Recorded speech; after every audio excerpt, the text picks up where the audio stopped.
हमने कौन से वाले करे थे, एक ट्रेड डिस्काउंट कैश डिस्काउंट वाले क्वेश्चंस हो गए थे, ठीक है। और उसके बाद ये और एंट्रीज़ हैं जिसके अपन करेंगे जो इतने तरह के होते हैं। आप ये एंट्रीज देख के भी कर सकते हो। और ये देखो सर, जो भी बैंकिंग से रिलेटेड वाले जो होते हैं ट्रांसैक्शन, ये सब इसमें दिया गया है, ठीक है ना। ये 8th वाला मैं समझा देती हूँ, इसमें कुछ बैंकिंग वाला भी ट्रांसैक्शन होगा। फर्स्ट तो बिजनेस स्टार्टेड है कैश और गुड्स का, ये तो पता ही है, cash debit stock debit to capital, ठीक है ना। नेक्स्ट है गुड्स परचेज, सबको पता है, purchase to cash. Goods sold to Mohanlal, Mohanlal to sales, cash sales, cash to sales, ठीक है। Received from Dinesh discount allowed, देखो दिनेश से अपन को रिसीव और उसने इतना में डिस्काउंट अलाउ किया है, तो इसकी एंट्री कैसी होगी, cash account debit discount received account debit to Dinesh, ठीक है ना। 530 टोटल दिनेश से मिल रहे हैं अपन को। फिर नेक्स्ट क्या है, पेड टू हीरालाल, हीरालाल को पे किया तो Hiralal to cash. Paid sundry expenses to cash. Purchase किया है मोहनलाल से, purchase account debit to Mohanlal. Return goods to Mohanlal, purchase return है, खरीदा हुआ चीज़ वापस कर रहे हैं अपन, तो मोहनलाल टू परचेज रिटर्न, ठीक है। तो ये तो सिंपल एंट्रीज हैं बैंकिंग वाली, ये 9th इलस्ट्रेशन है, ठीक है। तो यहाँ से देखेंगे फर्स्ट क्या है, business started with cash goods, वो 25 और 20, ठीक है। तो ये एंट्री पता है कैपिटल वाली है, ठीक है ना। फिर नेक्स्ट है cash deposited into bank, bank में अपने कैश डिपॉजिट किया है, तो एंट्री क्या होती है, बैंक टू कैश, है ना, बैंक टू कैश। फिर नेक्स्ट क्या है, purchase a computer from Sohan and the payment was made by cheque, अब अपन ने परचेज किया और पेमेंट कैसे किया, चेक से किया, तो कंप्यूटर टू बैंक, बैंक से जाएगा ना तो चेक आएगा, चेक से गया तो बैंक लिखेंगे, ठीक है। रिसीव चेक फ्रॉम रमेश, अब रमेश हमें चेक मिला है तो चेक अकाउंट, देखो रमेश से चेक मिला तो एंट्री क्या होगी, कैश टू रमेश, कैश क्यों लिखा है यहाँ पे,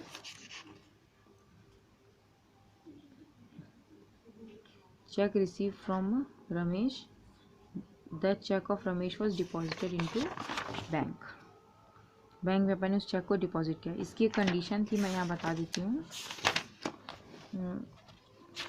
चेक वाले का यहाँ पे था कहीं पे, on depositing cash in the bank on payment made through cheque, हाँ ये देखो, on receiving payment by cheque from a customer, जब कस्टमर से हमें पेमेंट मिलता है चेक के थ्रू, ठीक है ना। तो इसमें क्या रहता है, when cheque is not send to the bank on the same day, जब अपन चेक को सेम डे मतलब जिस दिन मिला उसी दिन जब अपन बैंक पे नहीं भेजते, तो एंट्री क्या बनती है, चेक इन हैंड और कैश अकाउंट डेबिट, हैंड या फिर कैश लिखते हैं, account debit to customers personal, उसका नेम अकाउंट, ठीक है। अगर हम उसी दिन नहीं भेजेंगे तो आप कैसे लिख सकते हो, चेक इन हैंड अकाउंट भी लिख सकते हो या फिर कैश अकाउंट भी लिख सकते हो, और जिसने दिया है उस कस्टमर का नाम। और अगर आप उसी दिन आपने भेजा है, ठीक है ना, डिपॉजिटिंग चेक इन बैंक, और ये कब था, जब अपन ने सेंड नहीं किया था, फिर जब कुछ दिन बाद अपन उसको सेंड करते हैं बैंक में, ठीक है ना, तो bank to cheque in hand या फिर कैश। अब इसमें देखो, इस वाले केस में क्या था, यहाँ पे था the cheque of Ramesh was deposited into bank, पहले तो रिसीव हुआ था 13 को, ठीक है ना, और फिर चेक अपन ने 15 को बैंक में डिपॉजिट किया, तो इनने क्या किया है 13 वाली एंट्री में, ये देखो यहाँ पे अपन कैश की जगह चेक इन हैंड भी लिख सकते हैं, cash oblique cheque in hand account debit to Ramesh, Ramesh से चेक मिला है, अब अपन 15 को उसको डिपॉजिट करा रहे हैं, तो bank account debit to cash या फिर ऑब्लिक करके चेक इन हैंड भी लिख सकते हैं, ठीक है, जो ज़्यादा ईजी है ऐसा। फिर नेक्स्ट एंट्री क्या है, परचेज गुड्स फ्रॉम किशोर, से गुड्स खरीदा है तो परचेज टू किशोर, है ना, ये देखो ये ना परचेज टू किशोर, ठीक है।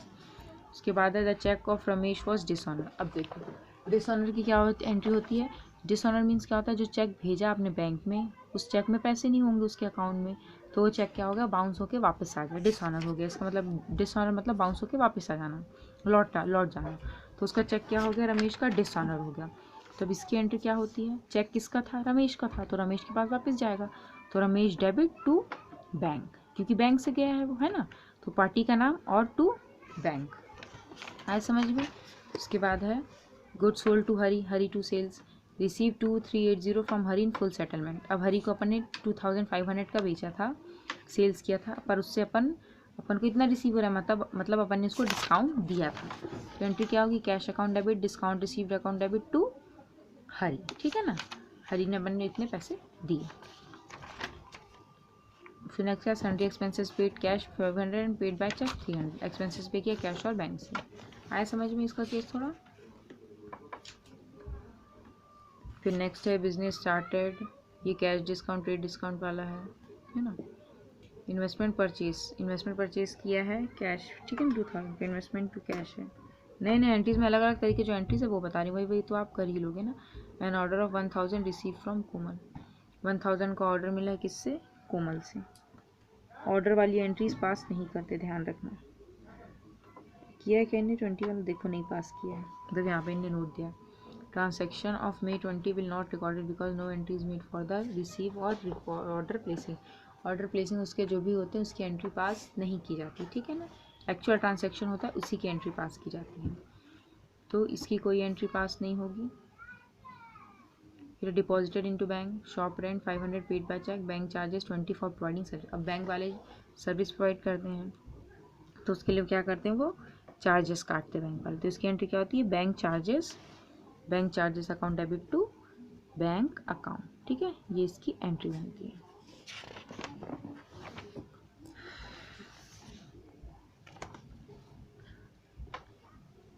अब यहाँ पे देखो एक नए तरीका का इलस्ट्रेशन, मैं आपको सिर्फ जो अलग अलग टाइप के होते हैं मैं वो समझा रही हूँ, ठीक है ना। अब 6 में देखो इसमें क्या है, the proprietor started business with cash 20,000 as also borrowed from Arpit 15,000 at 10% पर। देखो क्या करा है, बिजनेस स्टार्ट किया है 20,000 का, ठीक है ना, और प्लस इसमें क्या बोल रहा है, पैसे भी बोरो किए हैं अर्पित से 15,000 के 10% इंटरेस्ट पे, मतलब पैसे ही बोरो किए हैं, तो टोटल कैश कितना होगा 20,000 प्लस ये 15,000, टोटल 35,000 आया। अब इसमें क्या बोल रहा है, और उसने लोन भी लिया, तो कैपिटल तो अपने जो लगाया था वो 20,000 और टू अर्पित लोन, जितना लोन लिया अर्पित से 15,000 का, ये दोनों इधर आ जाएगा। आए समझ में। फिर गुड्स परचेज की एंट्री है वो तो सेम ही है। Issued a cheque in favour of Vishal for purchase of furniture के लिए अपन चेक इशू किया तो फर्नीचर टू बैंक है। फिर है paid to Prem by cheque full settlement, ये आते ही बता चुकी हूँ मैं। गुड्स वो 100 डिस्ट्रीब्यूटर, अब देखो फ्री सैंपल पे जो डिस्ट्रीब्यूट किया उसकी एंट्री बनती है, ठीक है ना। जैसे अपन देते हैं ना, कोई नया माल रहता है तो अपन फ्री सैंपल में ऐसे ही पहले देखने के लिए दे देते हैं, तो इसकी एंट्री क्या बनती है, free sample debit to purchase. हम यहाँ पे परचेज क्यों लिखेंगे, देखो वो माल जो है अपन खरीद के लाए हैं, है ना, उसको अपन ने बेचा नहीं है, सिर्फ फ्री सैंपल के लिए दिया, तो इसलिए कैश भी नहीं लिखेंगे, स्टॉक भी नहीं लिखेंगे, स्टॉक में से चला गया वो, इसलिए उसको अपन परचेज से एंट्री करेंगे, ठीक है, free sample debit to purchase. आए समझ में।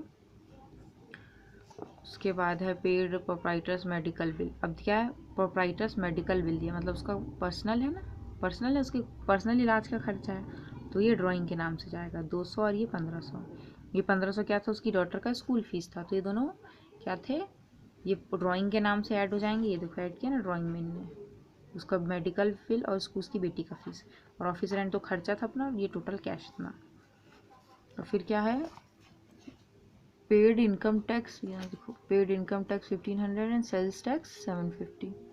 तो देखो इनकम टैक्स क्या होता है, ये पर्सनल टैक्स होता है, पर्सनल इनकम के पे जो टैक्स लगता है उसको इनकम टैक्स बोला जाता है।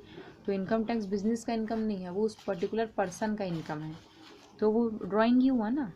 तो देख हम ध्यान रखना, जो इनकम टैक्स होगा वो हमेशा पर्सन का पर्सनल टैक्स होता है, उसके इनकम पे होता है, तो ये ड्राइंग ट्रीट किया जाएगा इसको, ठीक है।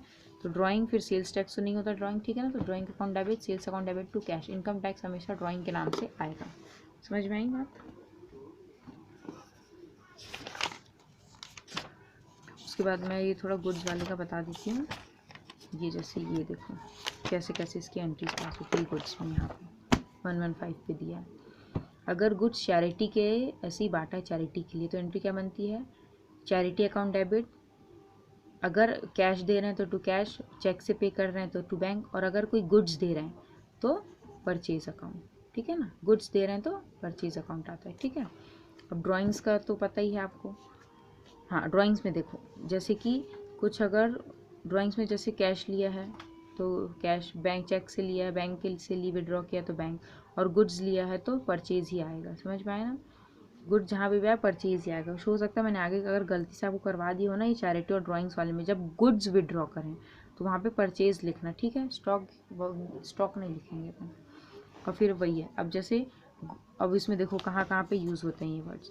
Paid income tax, life insurance, ठीक है, इनकम टैक्स, वेल्थ टैक्स, इन सब में ड्राइंग आएगा। इनकम टैक्स हो, वेल्थ टैक्स हो, लाइफ इंश्योरेंस प्रीमियम पे करो, रिपेयर एक्सपेंसेस, प्रोप्राइटर का जो रेसिडेंस है, घर है, उसका अगर कोई रिपेयर एक्सपेंसेस पे कर रहा है वो, expenses paid on the proprietor's children's education पे अगर पे कर रहा है वो, मेडिकल एक्सपेंसेस, ये सब क्या ड्राइंग्स में आते हैं, ठीक है ना।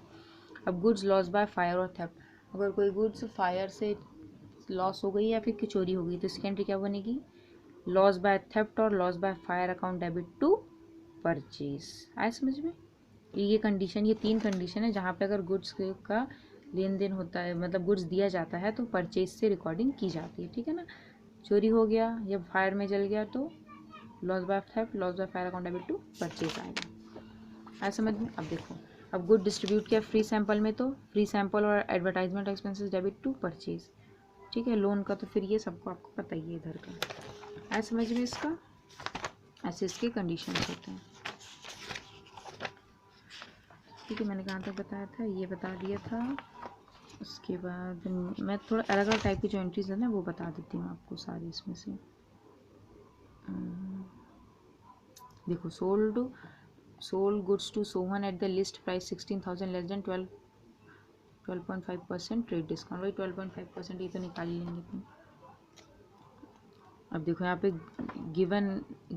Gave away a charity cash 51 and goods 21। देखो चैरिटी में बांटा है, 51 रुपये का पैसे दिए और 21 रुपये के गुड्स बांटे हैं, तो चैरिटी टू कैश। अब गुड्स की जगह क्या आ जाएगा, परचेज, ठीक है ना। परचेज को क्रेडिट तभी करना जब फ्री सैंपल में दिया हो, चैरिटी में बांटा हो, लॉस बाय फायर हो या ड्राइंग किया हो, ठीक है ना, या लॉस बाय थेफ्ट हो, ठीक है ना। फिर नेक्स्ट क्या है, goods withdrawn by proprietor for his personal use, personal use के लिए गुड्स विदड्रॉ की, तो एंट्री क्या बनेगी, drawing to purchase. Goods return by Sohan on the list price, return किया था तो सेल्स रिटर्न है, ठीक है ना। फिर ये भी कैश ये करवा चुकी हूँ मैं, receive cash from discount allowed, ये भी ठीक है। Paid cash to Tilak 244 and discount receive 16, ये भी ये कर लोगे आप। फिर रिसीव्ड रुपी इन डेटर्स, अब इसमें देखो ये वाला देखना है, ठीक है। इसमें क्या बोल रहा है, रिसीव्ड एट द रेट 75 पैसा इन अ रुपी फ्रॉम अ डेटर ऑफ 500। 75 पैसा बोल रहा है, मतलब 75% की बात कर रहा है। जहाँ पे एट द रेट 75 पैसे बोला ना तो समझना वो परसेंट की बात कर रहा है, ठीक है ना। तो डेटर से अपन को 500 की जगह 75% पैसा मिला, ठीक है। तो इसकी एंट्री क्या बनेगी, cash account debit. Bad debts क्या होते हैं, जो पैसे डूब जाते हैं। डेटर्स कौन होते हैं, जिनसे पैसे अपन को मिलने हैं, जिसको हमने उधारी में सामान बेचा था और जिससे पैसे हमको मिलेगा, उसको डेटर्स बोलते हैं। तो और बैड डेब्ट्स कौन होते हैं, उसी डेटर्स में से अगर कुछ लोगों ने पैसे बिल्कुल नहीं दिए, जो पैसे हमारे डूब गए, मिलने का जिसका कोई आसार नहीं है, तो जो पैसा डूब जाता है उसको बैड डेब्ट्स बोला जाता है, ठीक है ना।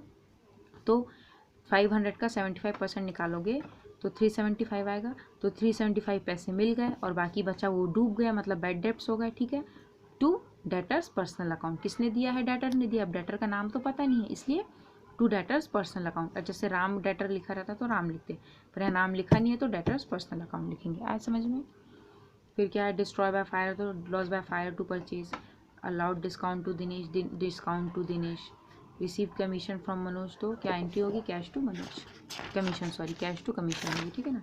बैंक चार्जेस है तो बैंक चार्जेस टू बैंक, ये इसकी सिंपल एंट्रीज होती है, ठीक है ना। ये तो अपनी ऐसी आ गई एंट्री। उसके बाद ये जीएसटी फीएसटी वाला आ गया है ना, तो इतना कुछ खास नहीं है जीएसटी वाला, इससे कुछ आता नहीं है, सिंपल है ये। तो इधर के तो मैंने सारे जो मेन थे वो बता दिए, ठीक है ना। मैं इधर के आपको बताऊंगी नेक्स्ट वीडियो में, ठीक है, जो मेन है उसी को करवा के, ठीक।